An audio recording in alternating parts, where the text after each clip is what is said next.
Now, we're only going to look at two things here with respect to maintaining the project sponsorship, and they are stakeholder management, which you must be in charge of. And yes, you can delegate some of this to your project teams and your project managers, but if you're only doing it because to show you care, you got to do more than that. You've actually got to get engaged. The last thing we'll do is teach you a little tactic that we created at PS Principles that helps you look at a project in a way that identifies, is it going to escalate in the future? And it can actually help you set a series of proactive corrective actions that you might want to take on your projects within your portfolio. The first thing is stakeholder management. That means managing the stakeholders. It means getting the customer together to talk about the project on a regular interval.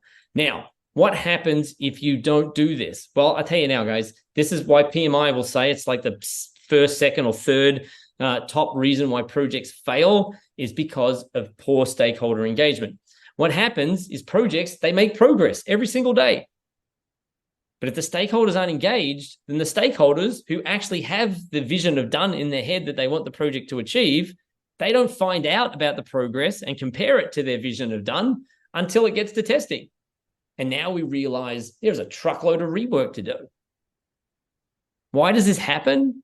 Well, it happens because there's no check points. There's no point at which the stakeholders get together and say, is this project moving in the right direction? Here is my basic rule for stakeholder management.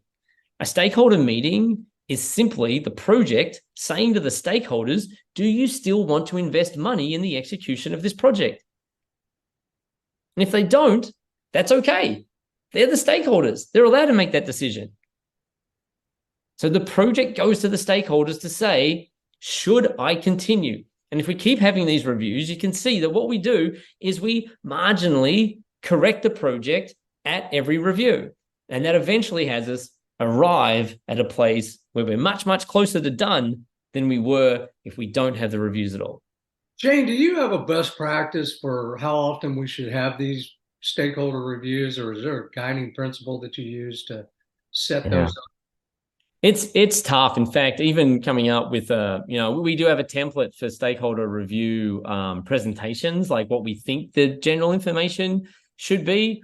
But we have seen them fluctuate pretty significantly from, once every 2 weeks, once a month, right? Once a month tends to be the right cadence, but only if the project is going to be 6 to 9 months, right?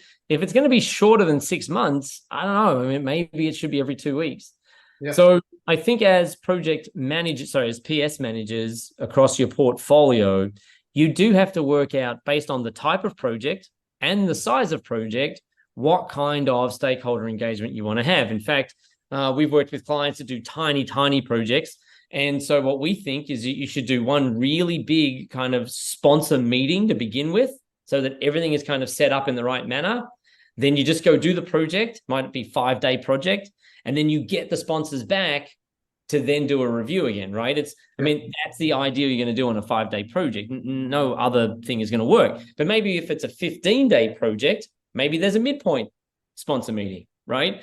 So one of the things to do, and this is what I think is important, is to look at the stages of the project to make sure that sponsors are giving the exit of each stage the thumbs up that we need. And I think that's the important role of a sponsor on the project, is to agree that the project has exited a stage. But of course, if you've got a really small project, the stages are literally like 3 hours long. So, that becomes hard to do. So that's my general rule of thumb. Okay. Now, how to be a good project sponsor. Look, we can kind of talk ad nauseum about things that you might be able to do and all that kind of stuff. But here's the reality. You just have to enforce the cadence of having the meetings. You have to bring the sponsors together. If you don't bring the sponsors together, they don't talk. They don't do anything. That's what we've got to do.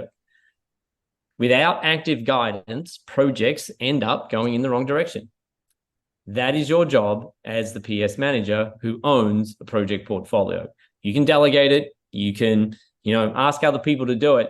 But back to Don's point, if all you're doing is caring about it, then we're going to end up in the wrong place. You actually have to get engaged, and you have to be doing it. And you have to be talking to your project managers and to your customer counterparts to make sure that the project moves in the right way. Another big reason for sponsors, and we haven't talked about it here, is the big picture. Sponsors look at the big picture. Project teams, they look at the detail and they get distracted by the detail. They're all worried that this screen is yellow when it should be green, and really, ask the sponsors, nobody cares.